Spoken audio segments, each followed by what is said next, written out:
Hello everybody, कैसे हैं आप सभी।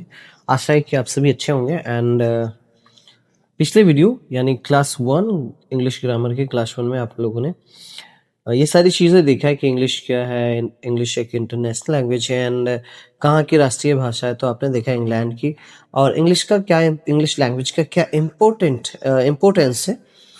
तो आप लोगों ने ये भी देखा कि हायर एजुकेशन के लिए हमें इंग्लिश चाहिए एंड ग्लोबल कम्युनिकेशन के लिए, ट्रैवल के लिए, जॉब के लिए एंड कोई भी डॉक्यूमेंटेशन का काम करते हैं तो उसमें भी आपको इंग्लिश की ज़रूरत पड़ती है। एक चीज़ और मैंने बताया कि इंग्लिश को दो रूपों में पढ़ते हैं हम लोग। पहला है एज अ लिटरेचर हम लोग पढ़ते हैं, दूसरा जो है हम लोग का एज अ लैंग्वेज हम लोग पढ़ते हैं। जैसे कि एज अ लिटरेचर जब आप पढ़ते हैं उसमें पोएट्री पढ़ते हैं, एसे पढ़ते हैं, स्टोरी पढ़ते हैं, ड्रामास पढ़ते हैं एंड जो भी आप सब्जेक्ट पढ़ते हैं, बुक्स पढ़ते हैं, जैसे उसमें भी आपको स्टोरी मिलते हैं, जैसे कि आपको मिलते हैं पोएट्री एंड प्रोज मिलते हैं। तो वो प्रोज एंड पोएट्री क्या होता है, एज अ सब्जेक्ट के रूप में हम लोग पढ़ते हैं, कहानी कविताएं। ठीक है, तो जो कहानी कविताएं, एसे वगैरह जो है वो सभी हम लोग किस रूप में पढ़ते हैं, एज अ लिटरेचर के रूप में पढ़ते हैं। ठीक है, और इन लिटरेचर को सही करने के लिए, सही समझने के लिए, उसकी ग्रामर, उसके प्रोनाउंसिएशन, वो जो भी सारी चीज़ें, उसको पढ़ने के लिए हमें क्या पढ़ना पड़ता है, उसके लैंग्वेज, दैट मीन्स उसके ग्रामर को, उसके स्पोकन के, उसकी राइटिंग को समझना पड़ता है। ठीक है, तो आई होप आप लोग ये सारी चीज़ समझ रहे होंगे। तो अब हम लोग पहले चलते हैं कि हम लोग जो पढ़ रहे हैं, इंग्लिश ग्रामर पढ़े यानी लैंग्वेज का पार्ट पढ़े, तो हम लोग लैंग्वेज का पार्ट आज हम लोग पढ़ेंगे। चलिए हम लोग स्टार्ट करते हैं एंड हम लोग यहाँ से देखते हैं। ठीक है, तो हम लोग एज अ लैंग्वेज पढ़ेंगे, ध्यान से समझिएगा, एज अ लैंग्वेज पढ़ेंगे। तो लैंग्वेज देखिए क्या है कि हम लोग अभी जो है लैंग्वेज के रूप में पढ़ रहे हैं। ठीक, तो लैंग्वेज क्या है, तो मीडियम ऑफ कम्युनिकेशन है। क्या, मीडियम ऑफ कम्युनिकेशन। ठीक है, कम्युनिकेशन का मतलब होता है वार्तालाप, यानी बातचीत करना। ठीक है, वार्तालाप होता है। ठीक, तो वार्तालाप है, तो कम्युनिकेशन का मतलब तो वार्तालाप हो गया, समझ में आ गई बात। और ये वार्तालाप जो होता है किसके माध्यम से होता है, तो लैंग्वेज के माध्यम से। तो हम कुछ भी वार्तालाप करते हैं तो बिना लैंग्वेज का आप वार्तालाप नहीं कर सकते। सो कम्युनिकेशन क्या होता है कि पहले आप लैंग्वेज को समझो। लैंग्वेज क्या होता है, मीडियम ऑफ कम्युनिकेशन। कम्युनिकेशन क्या होता है, लोगों से बातचीत करना, है ना। लोग आपको कुछ बोला, आपने कुछ बोला, एक दूसरे की बातों को समझा, चाहे इशारों में हो, चाहे जो भी हो। ठीक है, चाहे बोल कर हो, चाहे लिख कर हो, जैसे भी हो, तो वो कम्युनिकेशन ही कहलाता है।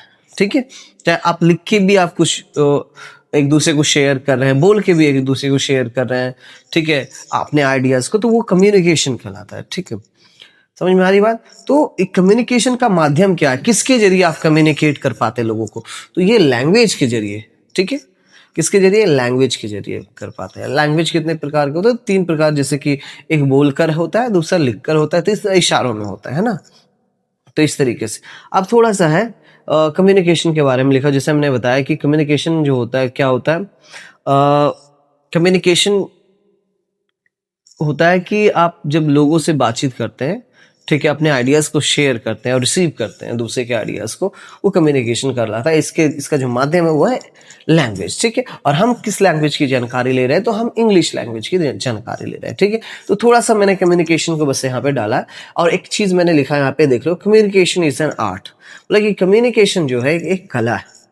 एंड अब जो भी दुनिया में जितनी भी कलाएं हैं, सभी बिना प्रैक्टिस के वो कलाएं आप अक्वायर नहीं कर सकते। दैट मीन्स उस कला को आप प्राप्त नहीं कर सकते।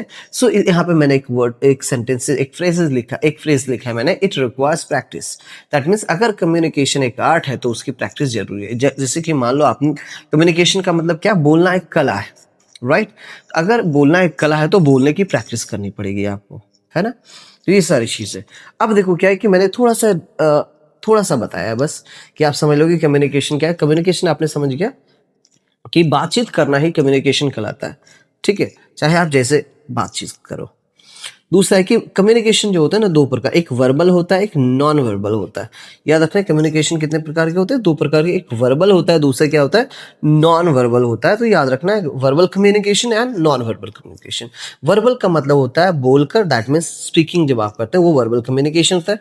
सुनते हैं जो, वो भी वर्बल में भी आता है। विजुअलाइज जो आप करते हैं वो भी, जैसे कुछ देख रहे हैं आप, तो ये भी क्या होता है, वर्बल कम्युनिकेशन। आप लिख कर कुछ आप शेयर कर रहे हैं इंफॉर्मेशन को, तो वो भी क्या होता है, किसके अंदर आता है, वर्बल कम्युनिकेशन के अंदर आता है। ठीक है, नेक्स्ट जो है यहाँ पे नॉन वर्बल कम्युनिकेशन है। बॉडी, जैसे कि बॉडी पोस्चर से आप बहुत सारी चीजें बता सकते हैं, हैंड जेस्चर्स है, फेशियल एक्सप्रेशन है, इंटोनेशन है, ठीक है, और आपके जो टोन है, ठीक है, आपके जो हाव भाव है, वो सभी जो है वो नॉन वर्बल कम्युनिकेशन के अंतर्गत आते हैं। ठीक है, वर्बल में क्या है कि बोलना है, लिखना है, विजुअलाइज करना है, राइटिंग करना है, इन सभी चीज़ों को आप इन सभी जो पॉइंट्स लिखे हुए यहाँ पे उसको आप वर्बल कम्युनिकेशन कह सकते हैं। ठीक है, तो ये हमारा कम्युनिकेशन का पार्ट था। एक बार फिर से रिवीजन करिए, हम लोग क्या किस रूप में इंग्लिश को अभी पढ़ने जा रहे हैं, तो लैंग्वेज के रूप में। लैंग्वेज क्यों पढ़ते हैं, कि ताकि हम लोगों से कम्युनिकेट कर पड़े, लैंग्वेज क्यों पढ़ते हैं, ताकि हम लोगों से कम्युनिकेट कर सकें। ठीक है, और कम्युनिकेशन क्या है, तो कम्युनिकेशन का मतलब ही होता है बातचीत करना। ठीक, और आज के ज़माने में कम्युनिकेशन क्या एक कला है और इसकी प्रैक्टिस की जाती है। ठीक है, याद रखना। कम्युनिकेशन कितने प्रकार के होते हैं, दो प्रकार के होते हैं, एक वर्बल होता है, एक दूसरा नॉन वर्बल होता है। वर्बल में होता है लिखकर, बोलकर, सुनकर, ठीक है, विजुअलाइज करके, ये सारे। और नॉन वर्बल में क्या होता है, body posture, that means body के हाव भाव से, हैंड के इशारे से, फेशियल एक्सप्रेशन से आप अपने आइडियाज़ को शेयर कर देते हैं। ठीक है, अपने इंटोनेशन से आप शेयर कर सकते हैं। ठीक है, तो ये सारी चीजें हैं जो ये नॉन वर्बल के अंतर्गत आते हैं। अब एक दो डिफाइन भी लिखा हुआ है, communication is the process of sharing information, ideas और emotion between two people. Communication का क्या अर्थ होता है कि एक प्रोसेस है कम्युनिकेशन, जिसके माध्यम से आप क्या करते हैं, अपने इंफॉर्मेशन और आइडियाज को शेयर करते हैं। ठीक है, एक दूसरे के बीच में, किसी अन्य व्यक्ति के साथ। ठीक है, ये होता है कम्युनिकेशन। तो हम अभी कम्युनिकेशन तो नहीं पढ़ेंगे पूरा, हम स्पोकन तो नहीं पढ़ेंगे, बट हाँ ग्रामर पढ़ेंगे एज अ लैंग्वेज के रूप में। मैं आपको बता रहा हूँ कि लैंग्वेज में हमें क्या सीखना होता है, कम्युनिकेशन सीखना होता है। और इस कम्युनिकेशन को सही करने के लिए, एकदम करेक्ट बोलने के लिए आपको इसकी ग्रामर की जरूरत पड़ेगी। इसलिए मैं आपको कम्युनिकेशन का डिफाइन दे रहा हूँ। ठीक है, मैंने बता दिया कम्युनिकेशन दो प्रकार के होते हैं, verbal communication and non verbal communication होता है। ठीक है, communication is the process of sharing information, ideas और इमोशन बिटवीन टू पीपल। ठीक है, तो ये भी आपका हो गया। कम्युनिकेशन क्या है, प्रोसेस ऑफ शेयरिंग इन्फॉर्मेशन, एक प्रोसेस है अपने इन्फॉर्मेशन, अपने आइडियाज को शेयर करने का दूसरे के बीच में।